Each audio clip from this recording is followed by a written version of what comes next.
right, Shalom. I want to start off as always by giving all praises and glory unto Yahweh, Bahashim Yahushai, Bahashim Racha HaKodash, double honors unto the apostles, the elders, and the bishops of Great Millstone. I want to say much love unto the brothers out there doing this work in truth and sincerity. And also want to send peace and blessings unto the believers of the hopeful elect. And in this morning's lesson, I wanted to read the book of Ezekiel, chapter 37, verse 21 on down to the last verse here, and just break it down to the spirit, man. All right. This passage here is concerning our salvation. It's concerning us pretty much being one nation again in the kingdom of heaven. Okay.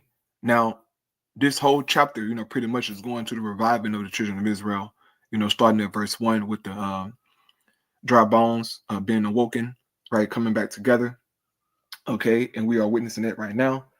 And this portion that I'm going into is pretty much going into the salvation, okay, that's coming by our Lord Yahushai and the kingdom to come. Okay, so without further ado, I'll get into this here. And Lord willing, this is comforting and edifying unto you, brothers and your sisters out there. All right. Now, I have this chapter pulled up here in the NLT Bible. All right. So I'm going to sound a little bit different from the KJV, but nevertheless, Lord willing, is edifying. So here we go.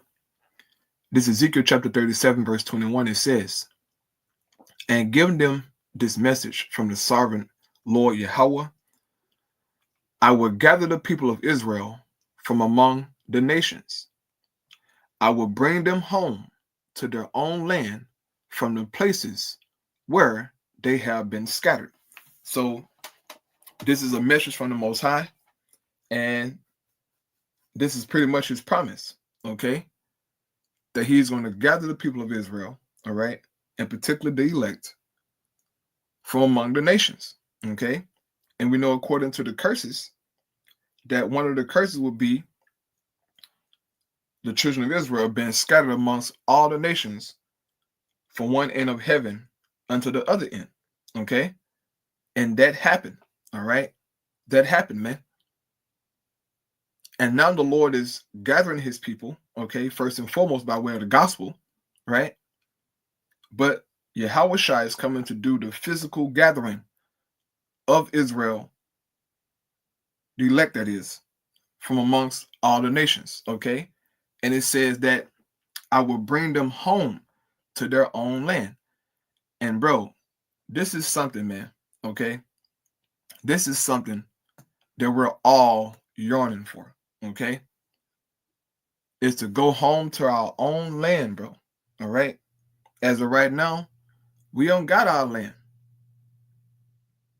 We're here as strangers, as foreigners in a strange land, far away from the land of Israel, bro. Like, just think about that. We're far away from the land of Israel. Well, I know I am, okay? I know that you got brothers over there on the eastern side of the world, okay? But I'm just speaking for us here in Babylon the Great, in Canada, so-called Mexico and all the places, Brazil, South America. We're far away, okay? Far, far away from the land of Israel, right? But the Lord promised to take us back home, man. And that is something that we wake up looking forward to every day, or at least you should be, all right? Is us finally getting our land back and pretty much getting that promise that the Lord promised unto Abraham, Isaac, and Jacob, right? It says, verse 22, I will unify them into one nation on the mountains of Israel. One king will rule them all. No longer will they be divided into two nations or into two kingdoms. So once we get saved, right, Lord willing, when we go back to the land of Israel, we will be unified into one nation again, okay? We will be one again. And it's been a long time since the children of Israel has been one nation. Okay, ever since the fall of King Solomon, we pretty much has been divided. And Solomon was around what he was around the 10th century BC. Yeah, the 10th century BC. That's when King Solomon was around. So we talking, 900 BC. Hey, that's a long time, bro.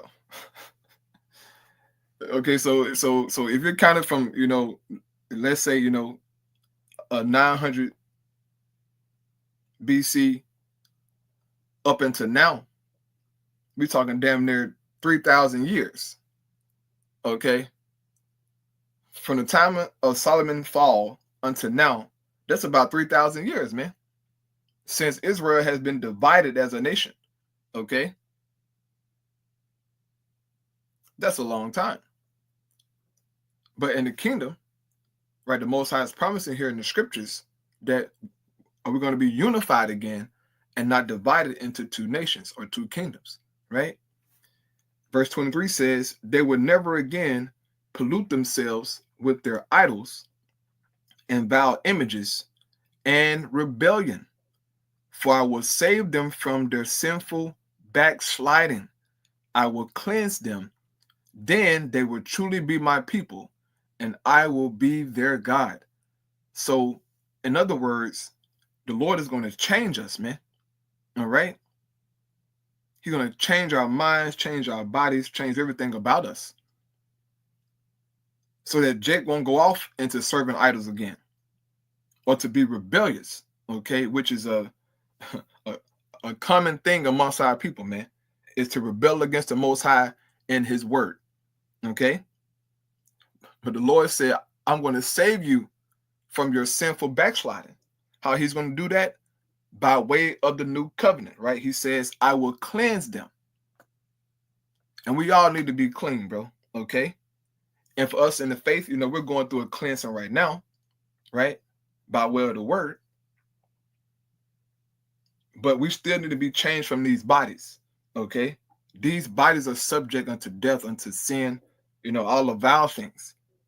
So our Lord Yahushua has to change us. He will change us, okay? That's a promise in the scriptures. To be upgraded, man, right? So that's a promise from the Most High. It says, verse 24, my servant David will be their king, and they will have only one shepherd. They will obey my regulations and be careful to keep my decrees. What's that? Us keeping the laws to a T, all right? Keep in mind, the new covenant is the laws, statutes, and commandments being written in our inward parts, man, in our spirits, pretty much, right? We're gonna, naturally keep the commandments of the Most High, man. All right, and that's a blessing, bro. Because in the flesh, it's hard to live up to the standard of the law.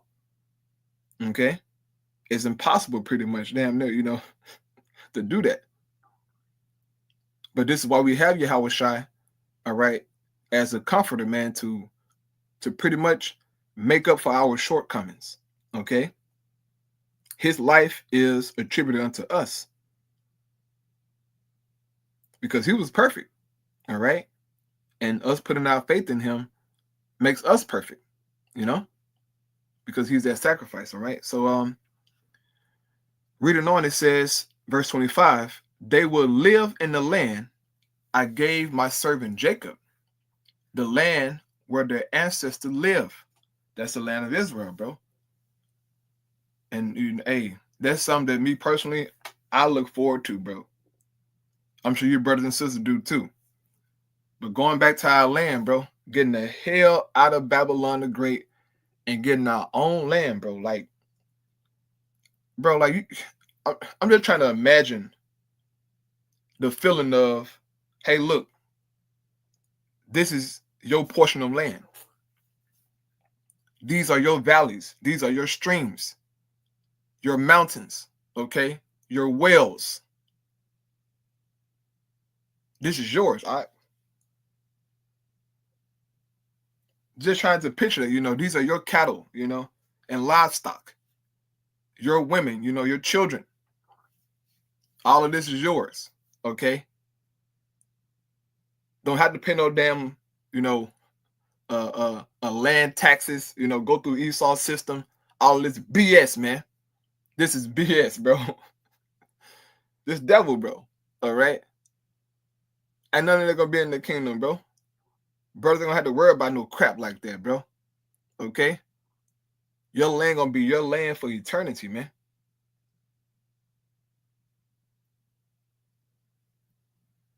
Just as Joshua, divided the inheritance unto the Israelites at his time, it's gonna be the same thing for when Yahushua gonna do the same thing, bro. It's just gonna be on another level, okay? And who knows how the earth's gonna look at that time, man? All right, we know that the destruction gonna bring some changes to the world. All right, Isaiah 54 go into that about the earth expanding, pretty much, getting bigger. Okay, that's gonna happen by way of the destruction, bro. Just as the world changed during the time of Noah, all right, that flood brought changes to the world, broke up the continents, right? A lot happened during the time of that flood, man. Okay, so a lot gonna happen when that destruction comes. That fire gonna change the world. Okay, some things gonna happen and shift and move, right? The Lord speaks about that in Isaiah 54, man, enlarging his tents. So we're gonna have some stuff, man. We're gonna have some land, some everything. All right, and we're gonna get that blessing. It says, they and their children and their grandchildren after them will live there forever, generation after generation, and my servant David will be their prince forever. It says, and I will make a covenant of peace with them, an everlasting covenant. What's that covenant? The new covenant, man. It's going to be everlasting, okay? Jake won't break that covenant because our Lord going to make us perfect, okay? It says, and I will give them their land and increase their numbers, right? Meaning what? We're going to be procreating in the kingdom, okay? For you Jakes out there who just find it hard to see that, we're going to be procreating in the kingdom. I mean, I don't see how or why you think that we're not going to have intercourse in the kingdom. What the hell are you talking about? Like I really don't get the argument, bro. So every other nation on the planet Earth, in their kingdom, they were allowed to procreate, right? To enjoy women. But somehow in our kingdom, we ain't going to be able to do none of that. You guys really just need to put the Bible down, man. Okay? Just put it down. Or maybe just retake some notes, man. But there's no way you come to the conclusion that we won't have any intercourse in the kingdom. Brother, come on, man. Come on, bro. To be fruitful and multiply hasn't changed. That would never change, okay? The children of Israel are known for procreating, okay? We outnumber everybody on the planet Earth. Easily, okay? We easily outnumber everybody, okay? On top of Jake, aborting their children over here in Babylon the Great, all right? We still outnumber the heathens. Okay, these are facts. So reading on, it says, and I will put my temple among them forever, right? That goes into Revelation 21, right? Pretty much. It says, I will make my home. Hold up. I will make my home among them. I will be their God, and they will be my people. And when my temple is among them forever, the nations will know that I am the Lord Yahweh, who makes Israel holy. Okay, so this is a promise and a blessing that we have to look forward to. All right, and for you brothers and sisters out there, man, it's good to get into these promises. It's good to read the scriptures, man. Okay, by reading the scriptures, you get comfort through the Spirit, man. All right, you get comfort, you get excitement. You know, when you don't read, all right, and get into these scriptures and and study, you get all depressed and weary and stuff, man. You got to seek the Lord, bro. All right, to stay motivated. All right, so Lord willing, it was edifying, man. I'm gonna close out here. I'll praise Yahweh by Shem Shai by Shem Chakodash. Shalom.